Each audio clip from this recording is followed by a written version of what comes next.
Welcome back. Final segment here for a Wednesday. We are joined by power couple CJ and Oge Obasi. Now, CJ is a FRIF and AMVC award winner. He cites comics and character development as his favorite pastime, which he learned to make money from at a very young age. And so today he joins us to tell us about his latest work and getting selected by Sundance Film Festival for his latest work, Mami Wata. His wife also on the couch here with us, Oge Obasi, has a production experience spanning over a decade, having worked on TV and film productions. She is the producer on Mami Wata alongside her husband, CJ. You guys are welcome. Thank you very you much. like the power couple thing that I said? Yeah, just don't go Will Smith on us. In any case, good to have you guys here. I'm going to go right into it. Mami Wata. This is big because it is the very first indigenous movie to make it to Sundance. A lot of people might not know or understand the whole Sundance, thing we're carrying on our head, but it's a big deal, isn't it? Yeah, it is. How did you feel being selected for it? Oh, man. I remember getting the email, and this was like around April. I was still doing post-production in Paris. And I remember just getting the email, and I was in my Airbnb, and I just sat on the floor. I can't remember how long I stayed before I remember, oh, shit, I have to tell her. And then, I had to call her up and tell her. And we just laughed, and I don't know if we maybe cried or whatever. I don't know. What do you stand to gain from this? I mean, being selected by Sundance, just so we get the full girth of the... Oh, well, everything. Just so you know, Sundance has pretty much made the careers of filmmakers like Quentin Tarantino, Rodriguez. You tell him. Ryan Coogler. Ryan Coogler, of the Black Panther fame. I mean, literally, people go from Sundance to the rest of their careers. Wow. So it's always been a dream for me to have a film there at Sundance. Well, already congratulations. But okay, you were a producer for Mami Wata. Let's talk about Mami Wata now. What's the premise of Mami Wata? Where was it filmed? What are we looking at here when we talk? Is it a full-length movie? Yes, a feature film. A feature film? Yes, it was filmed in Benin Republic. Oh. Yes, and it's about a fishing community who worship Mami Wata as their spiritual lead and all. And when an external element comes into this serene, peaceful, very idyllic community, there's chaos, and then two sisters have to, fight to get back their community. Oh, wow. Yeah. That's going to be interesting. So who are we looking forward to seeing in the movie? Any very familiar names in it, CJ? Well, I don't know if they're super familiar, but I'll start with the legendary, to me, the legendary Rita Edochie. Oh, okay. And then there's Emeka Amakeze. Kelechi Udegbe. Kelechi Udegbe. Okay, that's good. And there's Uzamaka Anyuno. And there's an Ivorian actress, Evelyn Ailey. Okay. And the setting of the movie is Nigerian, or is it not Nigerian? This fishing community you talk about.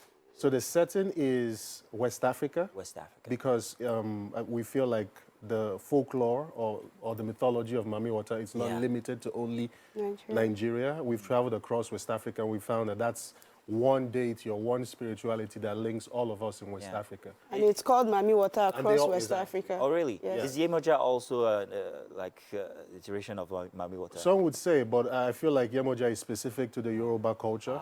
And so it's there's a whole Orisha culture and spirituality around Yemoja, which is not quite the same as the belief system around Mami Wata. Oh, so this is looking like a very robust and big deal here, because I can imagine how this is going to be. It's Sundance, of course, so that makes it a very international platform for you guys. But then again, looking at Nollywood, as a producer yourself, first off, working from the Nollywood standpoint here, how do you see this as a billboard for the rest of the people in the Nollywood community, as the producer for Mami Wata? It's a huge billboard, and I'm really hoping that people are ready for this, because it's one of those opportunities that don't come every time. Yeah, true. And being the first time, it's a big bang, So I'm really hopeful that, people are ready to jump on it, because there's going to be more visibility for the Nigerian film industry. Usually we're known by a certain kind of film. Some would say that Nollywood has become a genre. So when you say Nollywood, they are not thinking of an industry. They are thinking of a particular look and feel, and that's it. And Nigeria is so much more than that. Yeah. As a people, we're so much more than one narrative.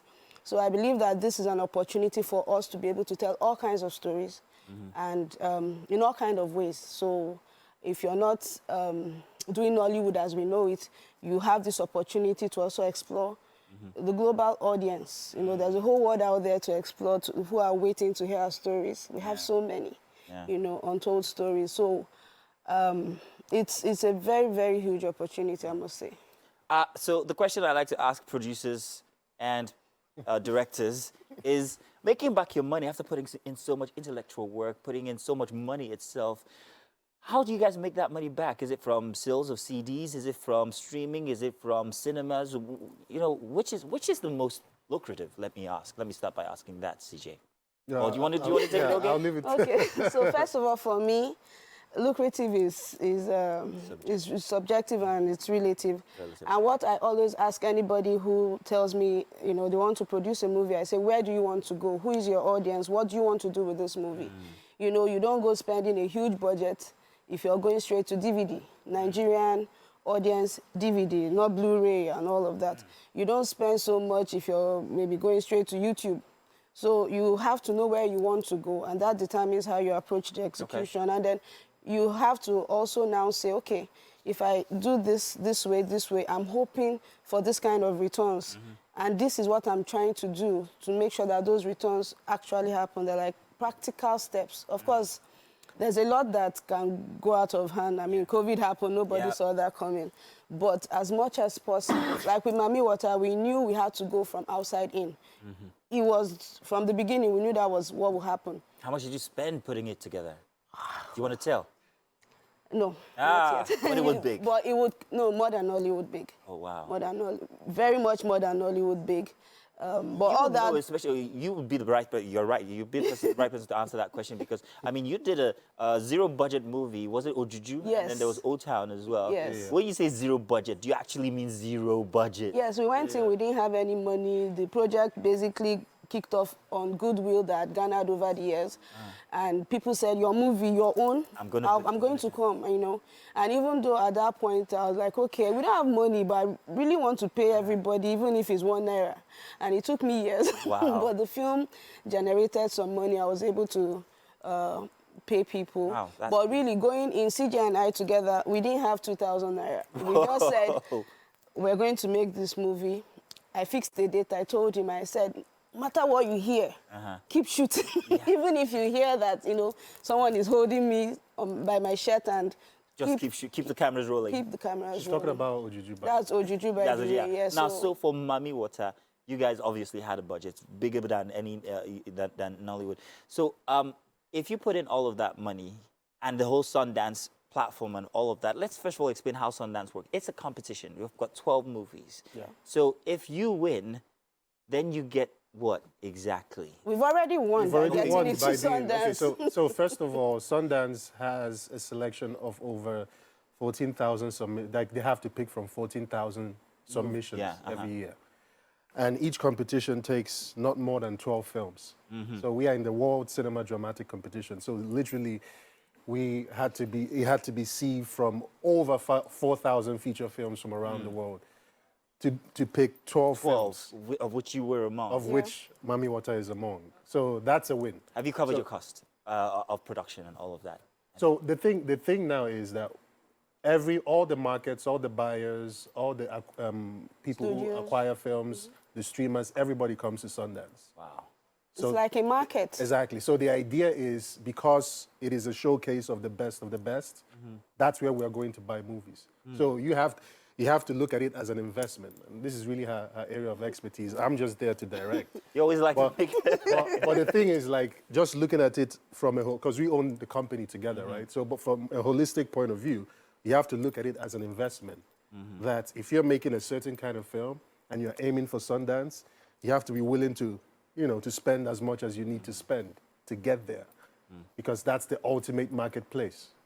Wow. You see what I'm well, saying? congratulations. For Thank most you people very who are much. movie makers in Nigeria, it's like you guys are at the top right now. So what would you do to, like, upstage that yourself? You're in a competition with yourself now. What are we looking forward to? I don't know if there's an upstage, so to speak, but what will happen definitely is that we are finally at that highest level of the marketplace where you can take our stories and then put it out to the world. We're talking the big league here. We're talking, I mean, if you make a Nigerian story on the level of Black Panther kind of budget, what more are you asking for, you know, get one? It just made me woozy. Seriously. Imagine how there was one unique feature about... Sorry to say, because the conversations are different now. Like the instances I gave you, people literally go from Sundance, like using Ryan Coogler as an example. He literally went from making his small indie film called Fruitvale Station to making Creed. And then from Creed he made Black Panther. So that's literally the trajectory that filmmakers who go to Sundance hope to achieve. Okay, so there was one little factor you told me about Mami Wata that is going to wow everybody when I tell them that this movie is in black and white. Yes. Why? There's a few reasons. One is a very sentimental reason. Actually, two is a sentimental reason. The first sentimental reason would be that I grew up watching films in black and white. And I don't necessarily mean black and white films. I mean like literally on a black and white TV. Television, yeah. And that was because we used to have this color TV. I don't know if you know the old German TV called Grundig. Grundig. So we used to have the old Grundig color TV. And one day, lightning struck and destroyed it. So you could only see it in black and white? no, destroyed the TV and it was done. We couldn't get it fixed because it was in German. Everything was in German. Couldn't find an electrician to fix it. But we had a huge black and white TV, you know, these old types, the type you open. Yeah, that's what we're talking about. So that's what I grew up into. And that became my cinema. We never had a theatrical experience, but that became my theatrical So that's an influence. Is another influence also the fact that you grew up watching plenty of horror movies? Absolutely, absolutely. Like Evil Dead, for example, was probably my first memory of a movie. Really? And I saw that in black and white. Wow. So even till now, even though I must have seen the movie a dozen times since then in color, every time I try to remember Evil Dead, or a scene in Evil Dead, I still see it in black and white. So that's the imagery that was imprinted in me when I was a kid. And that has stayed. So I have a very sentimental attachment to Yeah, I can see that. And you're sharing that with all of us. And that's going to be a very beautiful experience. I can't wait to see. I want to see. He has a second reason. Oh, yeah, the second one real quick, because we want to see a couple of shots from the movie. But what's the second reason real quick? The second reason is this idea or this movie came to me more or less like a vision, right? So I found myself on the beach, and when I looked across the ocean, I saw who I thought or who I believed to be Mami Wata on the ocean, but she seemed to look through me. And when I turned, I saw that she was calling on a younger woman to come join her in the ocean. And every time I tell this story, I get goosebumps because it's still very vivid. It's still very crystal to me. But the entire thing was in black and white. Like I remember even just how contrasted the dark clouds in the horizon was in this thing. And so I wanted to recreate that. Do you think you succeeded? 100%? I think so. I think so. Oh, fantastic. Well, hey. Shout out to my DOP, Lily Suarez. Congratulations, you two. Nobody's doing it quite like you two, Oge and CJ. And I hope that many more awards, many more things to go and congratulate you guys about in the future. Don't go yet. Want to see a couple of the clips here, and then we're going to feed you guys because you must be hungry. Coming all the way from, where was that Airbnb again? Was it in Germany or Paris? Yeah, they came all the way from Paris, guys. We'll have to feed them. So let's check out a couple of the clips, and then when we get back, we'll be inside of the kitchen with you two. Thank you. Thank you.